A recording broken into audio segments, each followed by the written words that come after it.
Hi guys, so just going to do your handover video on the Bailey Approach Autograph 765. I just need to twist that aerial, that's a good reminder. If you see that, look, TV aerial sticking out proud of the motorhome. We do not want that when we're travelling.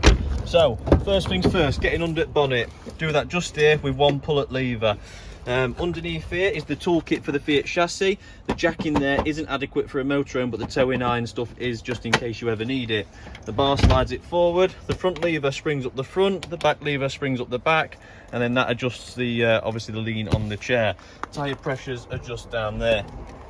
So coming around to the front then, on the Peugeots, it is to the left of the badge. So if you get to the left of the badge there, that's where the lever is to open it up. And we've got the positive there and the earth just there. So all this is basically there to say, look, if you ever need to jump start your vehicle, don't bother taking the floor up to get to the vehicle battery. Put your red on there, your black on there, and that's connected to the vehicle battery to jump start the engine. Obviously this is the old weight plate, so it came out from Fiat at 3.5 ton, went to Alco and it was 3,850. Just next to this here is where I'm going to stick your new one with a down rated plate, so it'll go back to 3.5 tons. Underneath this circular bit is your air filter. There's your dipstick for your oil. There's your oil top up. Coolant's just there. Brake fluid's just there. Steering fluid's there. And windscreen top up is just there in the corner. So all nice and easy to get to. Coming outside at vehicle then, we've got to fill it with diesel at some point, and that is done just behind here with the driver ignition key. In the gas locker, push the buttons simultaneously to open the door up, and I've put your 2 bottles in. This one is empty, as you can see on reader, but it's going to save you 50 quid when you're going in to swap your bottles over. This one at the back's got probably about a quarter in it, or a sort of third, something like that, but again, left that in for you, so when you go, it saves you another 50 quid again, you send a new bottle, so you'll just be paying for the gas rather than deposits for the bottles. So the main rule of thumb with gas is it has to be off when you're travelling, and it has to be strapped in. When you get to the campsite, spin on top, just spin this brass fitting left, obviously on the bottle that you've selected. That's going to open the gas up, spinning it right closes it off. So first things first, turn your gas on. Just here are your fridge vents, so that's just so the fridge can breathe, and your awning light has got a guttering on, so you shouldn't get any water dripping over the middle of your door when you're getting in and out on rainy days. That just there is a small little awning rail, a little 8mm rail, so you can put a small awning on the side of the vehicle. Down there, underneath that catch, you just flip it up like that, is a TV aerial point connected to the aerial on top, so you've got aerial outside. Obviously if you run an extension lead out the window, you can plug a telly in, put footy on, whatever you like, bit of rugby, bit of golf, and you can watch that obviously outside the motorhome on your holidays. On the passenger side, that's it. When you come round to the back, we've got the access, obviously I've shown you, gets you into the rear storage compartment where the carpets are.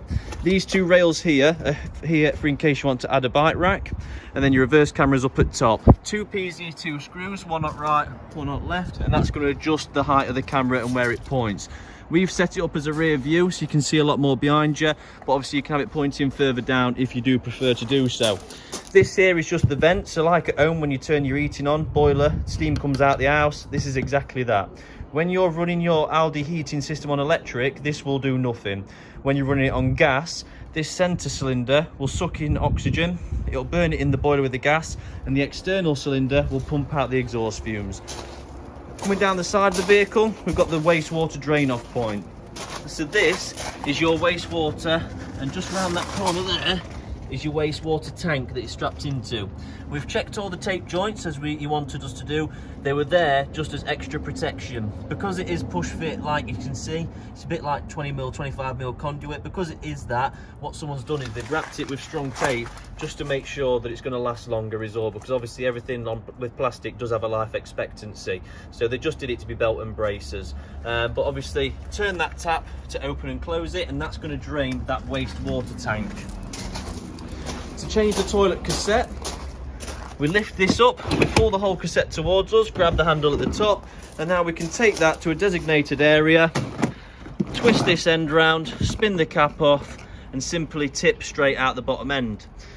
This is also a measuring beaker, so you put your blues or your greens in there and tip it back into the cassette, closing that off afterwards, and then spin it round and we can put it back into the motorhome. Once it's in, we just want to make sure that orange lever fits in that recess. Once you've done that, the door clips back up, and then you've got your fill up at the top, which obviously you put the key in, and like your caravan, your pinks and your water go in there. To fill up the fresh tank, you've got your own hose pipe. Now it clips onto a traditional hosepipe tap.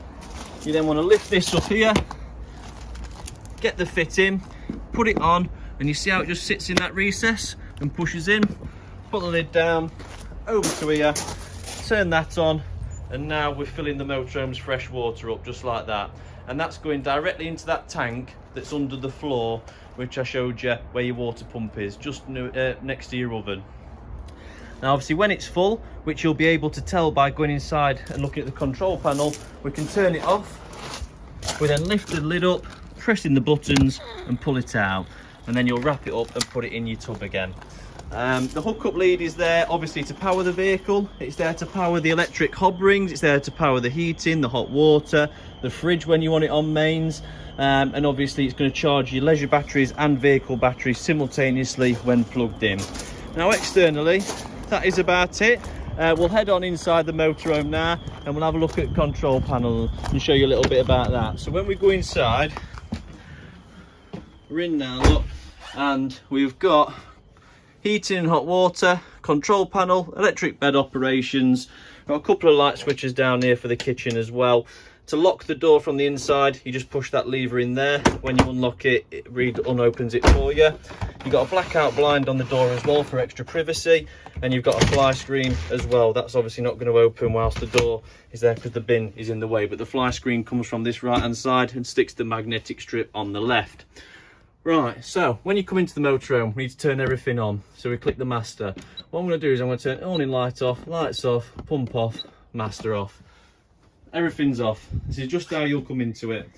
So then what we do, click master, master on. So now that's woken up them leisure batteries under there, and power's now going from there to all the accessories, well, through that fuse board first and foremost, then to all the accessories we need it.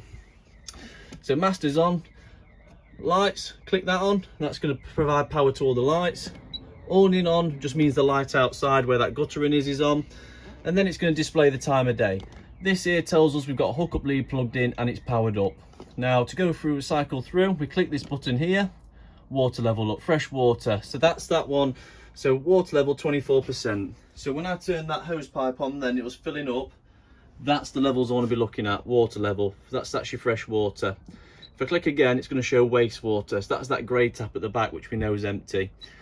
Fill internal tank. So that is basically, if you want to use an Aperol like you had with your caravan days, you can put a big tub on the floor with water in it, and you can put a submersible pump in there. So a pump that sits underwater, and you plug it into that same plug for the water on the side of your motorhome. If I clicked enter on that, on the side of the motorhome, there's two little prongs in that water inlet, and they become live then with 12 volts, so they can provide power to a pump to pump water on board. Next to that is external temperature. I'll go back to the user settings. Then we've got the internal temperature. We've got the battery select, which you don't need because on this model it's a little bit better. So you've got two leisure batteries under there and a vehicle battery there. When the hookup leads in, it's going to charge all three batteries simultaneously, sending most of the power to the leisure. So on that one, the only reason it's got a selector is so you can choose which battery you want to charge, but yours is going to charge both anyway. You've got the ampage on the battery, you've got the voltage of the battery, and you're back to the main screen. But if I go back to that settings tab, I can click enter and I can access all the settings, changing the contrast of the screen. If I want the beep noise to be on, charging the vehicle battery on. If I turn that off with the enter button, it then will not charge the vehicle battery when the mains hookup's in. But I want to click enter and I want to keep that on. Down again, standby, so how long you want the screen to stay on before it switches off. And then these are all alarms. So you get alarm when your fresh water's running low. You get an alarm when your wastewater tank's running high, which is your grey tank. You're going to get an alarm when the hookup lead's removed.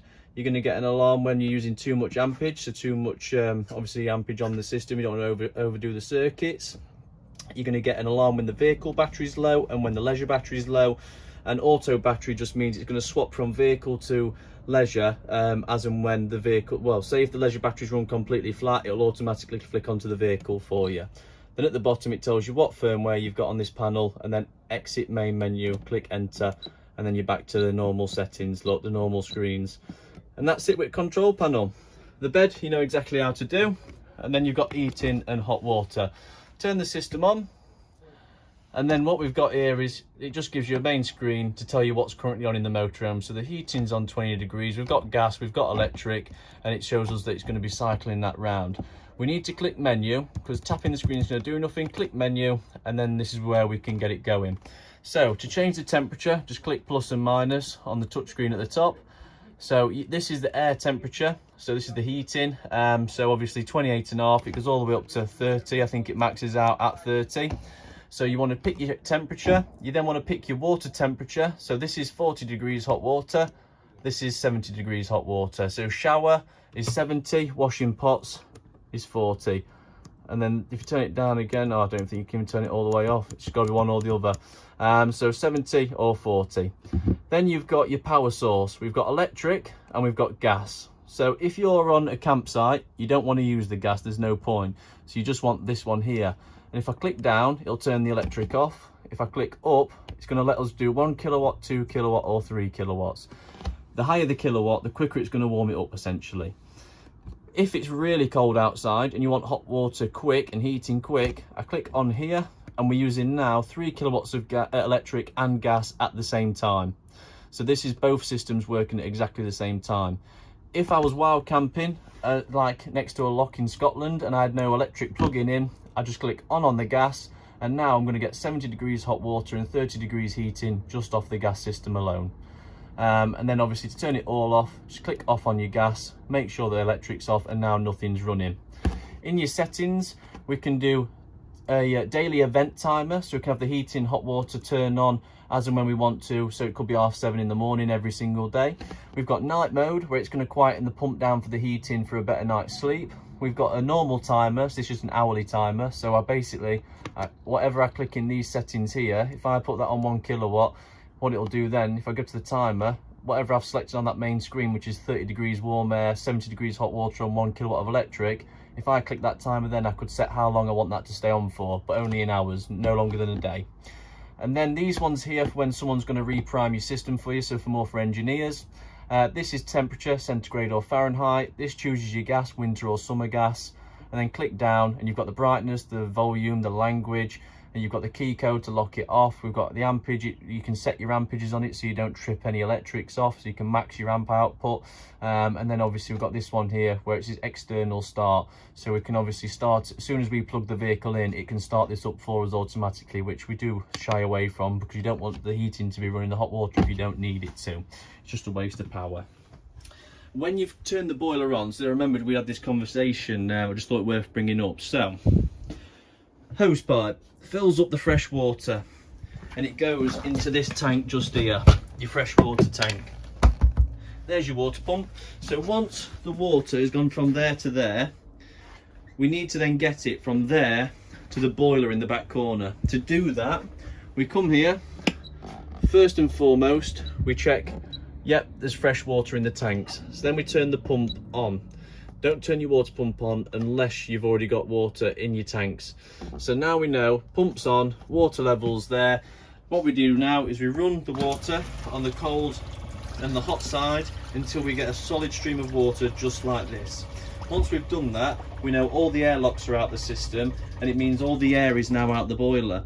So if we run that hot tap for probably 60 seconds to 2 minutes, it's going to be coughing and spluttering, and then you get a solid flow of water just like that.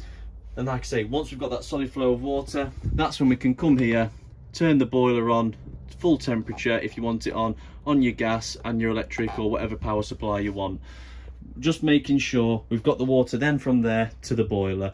And now you've got solid stream of water coming out the hot and cold side. The whole water system is now primed up as well. To turn it off, just click off, and that will turn the heating and hot water off. Now to drain your fresh water, we open this up, and just there, you can't really see because I ain't got a torch on, but like I don't know if you can see there, down here is an orange bung, like a bathtub. It's a plug. Just pull the plug out when you want to drain it down. That goes back in there. Then we've got the fridge. So this is off. That's when you want it on electric. When you're driving, you want it on that one. Like I mentioned to you, say you're setting off at 12 o'clock midday, get it on your driveway, put it on electric on your drive, get it nice and cold from 11 till 12. When you're about to set off, put it onto battery, start your engine, and whatever temperature the fridge was when you put it to the battery, it'll be the exact same temperature when you then get to site and turn it off. To do the gas, you go to the bottom and you click these two in simultaneously, waiting for that red little marker line to go on the black line or into the green. Just remember, if you're not parked level, it's not going to get the gas feed that it needs, which is why at the minute it's just stopping on the black line because it's got an insufficient gas feed, because we're a little bit like this. Whereas we need to be flat so the gas can run as it is in a liquid in a more fluent speed. But what you'll notice now, that's the gas on. If I twist this back to electric, watch the needle, that's how you know the gas is now off, because the needle's now dropped and we're now on electric, look. So that's your identifier. And just remember, flat-headed screwdriver on that horizontal bit, push it in, spin 90 degrees and it will spring out. AA battery just behind there for your igniter. This igniter is for your hobs and your grill and your oven, which you obviously have lit with you today to show you how they work. These will only ever work when the vehicle's plugged into it with the mains hookup. Your microwave is here. It's like start and go, stop, clear to get rid, and then to turn it off you unplug it out of there. In the wardrobe you've got your TV aerial booster in your aerial and your Aldi heating antifreeze liquid. This, when you have your hab check every year, they'll check that for you to make sure the liquid's all still well and good, and when it needs changing they'll advise for that. You don't need to do anything with that. With the TV aerial, we unscrew the top, we unscrew that, we push it up, which I need to twist it actually, if I remember from the start of the video. Undo that, and I'm just going to twist it this way a little bit so it's in line. And you push it up to get a best picture, push it back down when you're about to set off and travel. So always make sure before you leave to set off on the road, make sure this has been put back down, because if that's sticking up another metre out top of the motorhome, it could get caught on TV branches and all sorts. Under here is all storage, under here is storage, and under here is storage, and under here is storage. In all of those is also all storage. Down the back of here is where your boiler resides. So if you just take this cushion away, I don't know why I put these cushions back in after the handover, I should have just left them out. Pull that out, and then you've got your wooden board. So if you remember, that yellow lever that's just down there that you can see, if you can or can't, I'll put it there, that yellow lever. Lift that yellow lever on the left hand side of your screen here, lift that vertically to drain this boiler, and push it back into the position it's in now to shut it off. So lifting that vertical is going to drain all the water out of that boiler, which we had a bit of a chat and mentioned if you're going to leave the motorhome for any longer than 2 days, drain all the water off of it, every single bit. We don't want any bad smells creating in the tanks. We don't want the water lingering, evaporating and leaving calcium deposits or anything like that. So when we were not going to use it for a while, always drain and get rid of your water. These two infills are for the front bed. You'll notice when you slide the cushions together there's a small gap, which you use them to fill the void. Your TV aerial booster is in this cupboard just here. You can switch it on and off with that switch at the top. Change the signal strength by spinning that, and there's a spare way on there. You see TV3, there's a spare way so you can add another TV point just like this somewhere in the motorhome. Here is your extra socket so you can plug in for the back. Obviously fill the holes in with a bit of wood wax. TV bracket there ready for a television, and again all storage other than that. The shelves have all been refixed. They are stronger. There's still a little bit there because there's not many places to refix them, which is I think why they was a little bit flimsy in the first place, but they have been refixed so they're a bit more strong. And then you've got these two sockets here that'll be powered when the vehicle's plugged in. Underneath here is access to your waste water tanks, your grey water, which is that tap that's just below that window there in the back. And the reason we can access this is because there is the readers. So when you're on the control panel flicking through and it's telling you how much water's in there, that's thanks to these guys. And the reason there's a hatch next to it is so we can clean them once a year to make sure we're getting accurate readings on the fresh water. Obviously we'll put the new light in there as well, so that comes on with the normal light switch. And underneath there's your fuse board, 12 volt and mains. Underneath here is your solar controller that we mentioned to you. You don't need to touch it, just let it do its thing, but it's got 2 USBs on there that you can charge off if you so want to do so. All storage above there. and your reverse camera monitor is on the right hand side in the cab. Bit of power here that I've already spoke to you about. This is the back of your gas locker, which is why there's no cupboard door to it. And that's about it really. You know, with your toilet, push the blue button to flush it. In order for that flush to work, the water pump must be turned on the control panel. It's on the same circuit. So push the blue button, but make sure, say if you stop in traffic, park up in traffic, turn your water pump on your control panel, then someone can use the toilet and flush it at the same time. Always travel with a shower head on the floor, potentially wrapped in a microfiber, just to make sure it doesn't fall out of the shower holder, drop down and potentially crack the shower head, obviously making a bit of a pain for showering and cleaning when you're away on holiday. The little light on the toilet there will come on when the cassette is full, so you know when to empty it. This is a radiator off your Aldi heating system, nice little towel rail, and a light switch there to turn the lights off and on. To work your skylights, push the button, pull the bar back, as easy as that. Same on that one, just there. And the front one is a bit more easy. I was saying that probably a bit harder actually. Undo your clips like so, and then when you push it up and open, you just spin these on the struts to trap it and hold it in position. These two lights in the cab are all switched at the base. Your seat belts are all tucked behind on this one. I'll leave them proud on this one in case you want to get the kids in, take them for a ride. But obviously we've had this out today, so I'm just going to thread that back through that gap before you go. Always take your microwave plate out before travelling. I've put that in there. And in addition to that, always take out all of this when you're driving somewhere, because that'll drive you nuts if not, which I'll take out for you before you go. But Marcus, Kirsty, it's been a pleasure. I'm going to take my things off now. I'm happy they've had time to set and bond. It's been an absolute pleasure. I really hope you enjoy the motorhome. You've got a cracking bit of kit here. I'll put these in the wardrobe just so that they're not flying around as Marcus is driving home today. And if you need anything at all, give me a ring, 01158 223 157. And obviously we'll get this video over to you for a healthy reminder on how to work this specific motorhome. But it's been a pleasure working with you both. I hope you enjoy the motorhome. I hope the kids love it. And fingers crossed we'll be seeing you again soon when you're ready to upgrade. Cheers, guys.